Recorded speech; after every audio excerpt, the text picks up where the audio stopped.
Welcome to Backyard Plinking. My name is Charles. I'll be your host as we go through and explore everything BB and pellet related, from air pistols to air rifles, targets, and ammo.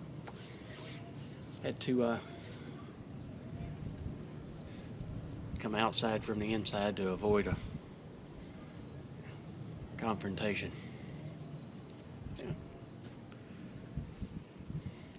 This is a perfect time for me to, I guess, kind of deliver a public service. Now, some of you young guys that are out there that, might be newly married. Oh, we've been married for 2 months. Yeah. Maybe some of you guys have been around for a while. Somebody, you got a girlfriend, y'all been together for quite some time. Or even some of you really young fellas. Listen to these words. There's just certain things I don't do. Paint. Wallpaper. Hang pictures. Trust me, that will cause more problems than it's worth, especially the hanging pictures part. Many wars started over that. As a matter of fact, you guys in England, I wouldn't be surprised. I mean, y'all got a queen now. Maybe that's what happened to the king. She woke up one morning, would you help me hang some pictures? After about 4 days, straight out the first one that he come to. I'm not saying that's what happened. I mean, I could just imagine it. So, here's the thing. I'm a little old to change now. You got 3 options. The first one is learn how to do those very well. Of course, with the hanging pictures part, if you're going to hang the same picture right around the same area, about a ½ an inch apart, about 30 times, you also need to learn how to do sheetrock and drywall. Learn how to do them well, develop your patience. Second part is get really good with your brains and your hands so you can pay somebody to do it for you. The third one, which is one that I had to work on because it took me a little while to get to either one of the first two, is what I like to call a fainting goat technique. Now, I'm sure on TV or the internet you've seen the little goats that when they get scared they faint, right? So, it took me years to perfect this though. And there's a couple of nuances. Charles, I think maybe we need to go through and repaint the end of this room. Fainting goat technique. Instead of redoing a dining room, and repainting and putting the trim and stuff in there, I think maybe what we need to do is use some wallpaper.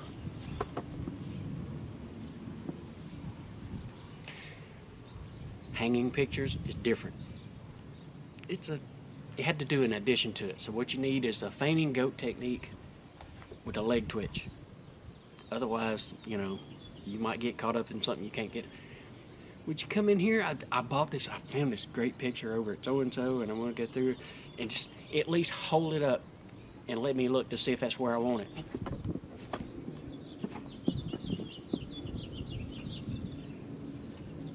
Trust me. Save you many hours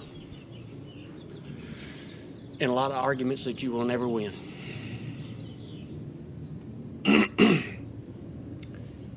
Anyway, we are going to do some tests today. We're going to use the Gamo Varmit and the Umarex Torq, and we're going to use some different weight combinations with some pellets. There was I think he said it was in North Texas or something like that, had found the Benjamin Prowler and, and something else that was on sale. And I apologize, I didn't start with the 22s, but there's something specific that I want to do with this, and then we'll move on to that. So just bear with me. But let me get reset. We're going to move back over here, and we're actually going to take these things at the 15-yard marker, and we're going to use our favorite targets, mine at least. Get those set up, get moved around, and we'll go from there.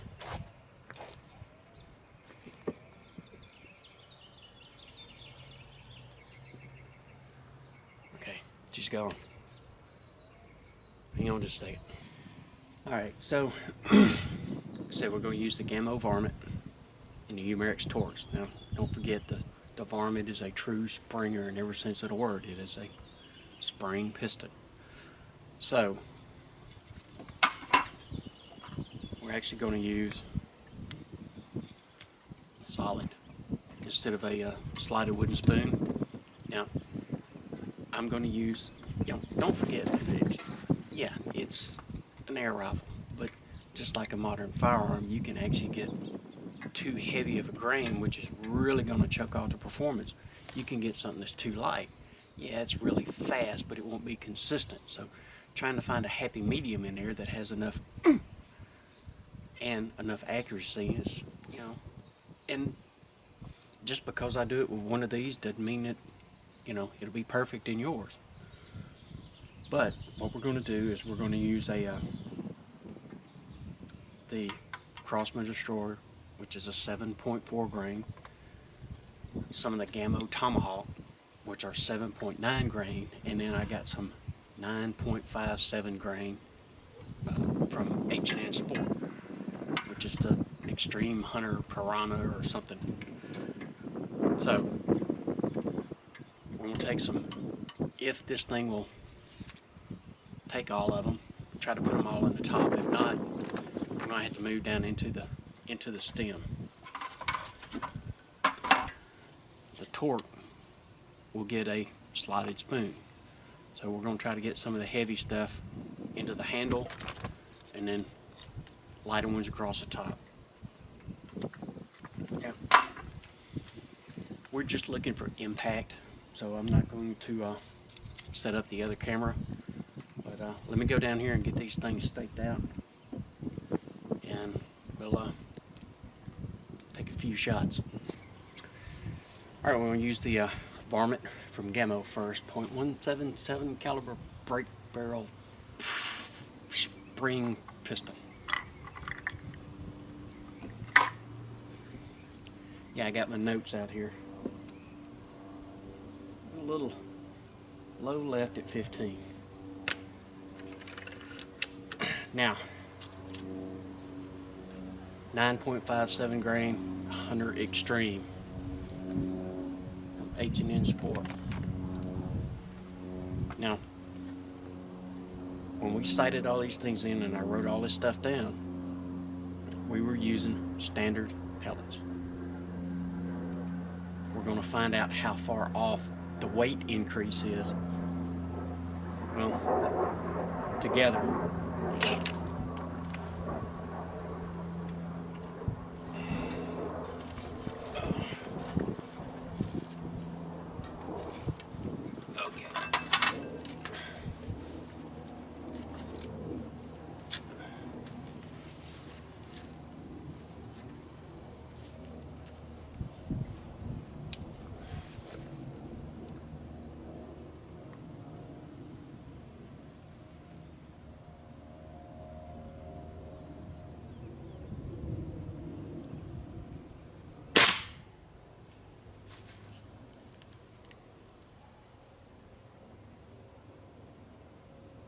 Pretty good lick.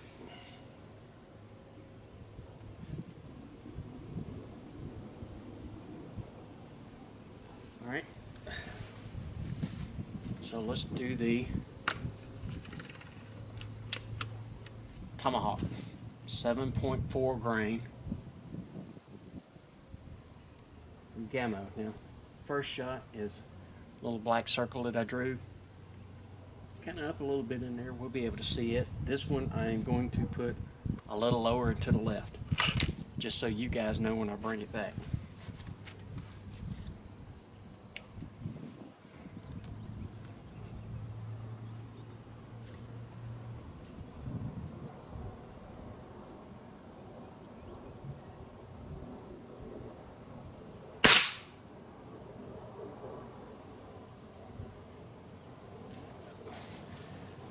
Further left than I wanted, I think.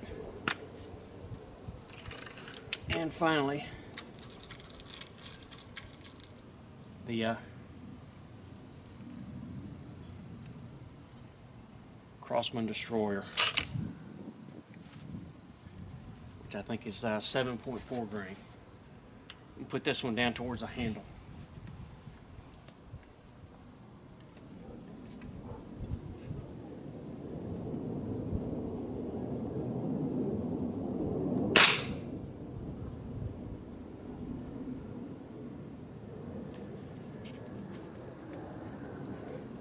Went a little further right than I want. I'll give one more right there, right down at the handle, just to make for sure.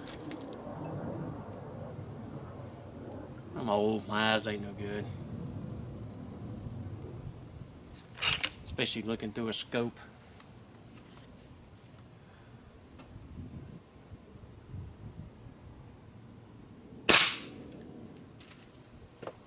Alright.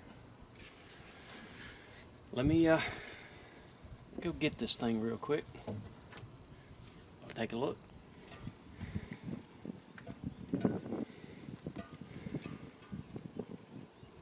.57 grain.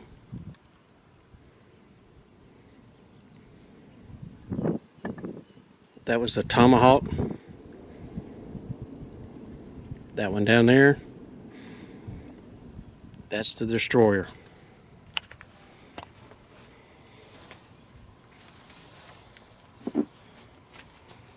Very different from when we used the Daisy and the 1077, huh? We've really stepped up, so, you know. It's just a pellet gun, it's just a .177 caliber. Don't be fooled. I'm gonna go set this one up. We're gonna use the Torq from Umarex. Same calibers. Put the heavy one down here, work our way up to the lighter stuff. Of course, the biggest thing here, the Gamo Varmit, weighs 6.6 pounds. This thing is over 8, which is pretty cotton picking heavy. All right. I'm gonna start at the top, work my way down this time. We're gonna use one of the Destroyers.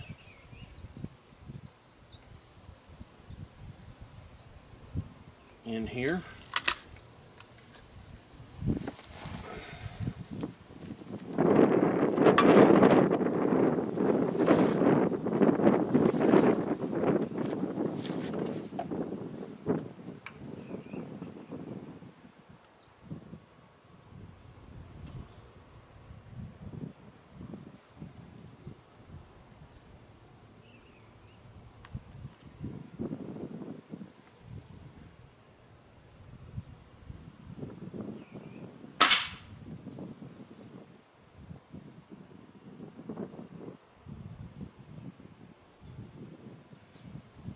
Alright.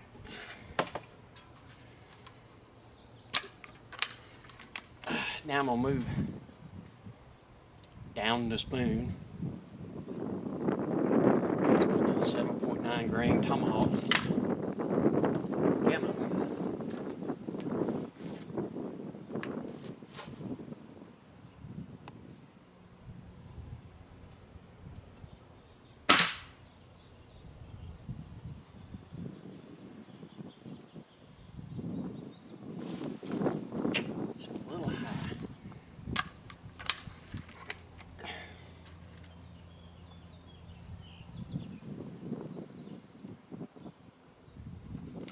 My buddy sighted this one in, it's all his fault.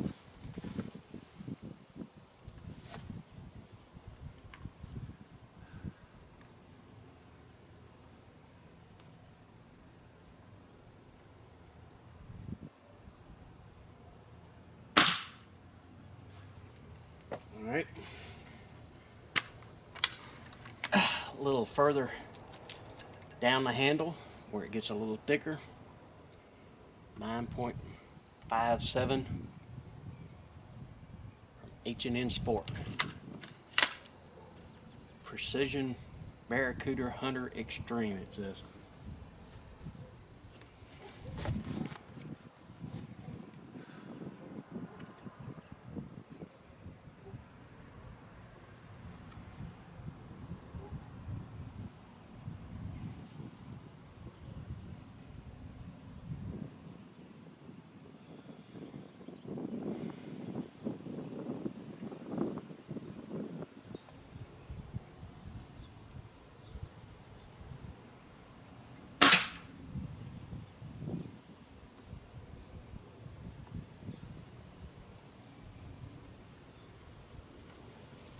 I got a little chunk of it.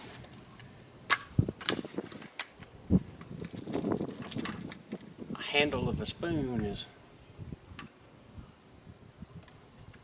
a little hard to get.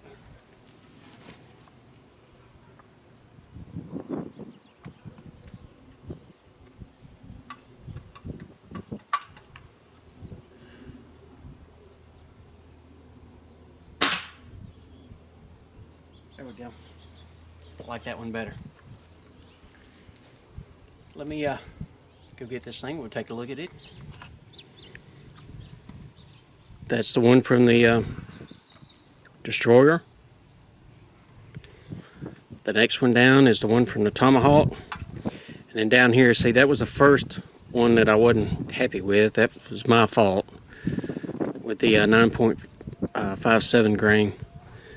Right there was the last one.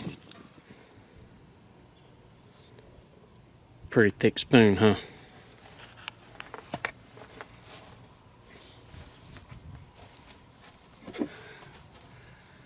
Never discount a .177 caliber break barrel rifle. That's a lot of force. 15 yards. Now, when we get into the ammo test, when we're using the ballistics gel and stuff like that, we'll go through and we'll try this again at 30 yards. Just to see. I mean, wooden spoons are cheap. They, you know, as far as I'm concerned, that's a bone. That's, you know, that's a good lick. I'm happy with the medium that we have. So, anyway, there you have it. Next time we'll put two more together and try them from 15, see how they do. Be getting into the 22s pretty quick, because I need to kind of keep progressing. We're going to have some 25 calibers here pretty soon. So, until next time, my name is Charles. This has been Backyard Plinking.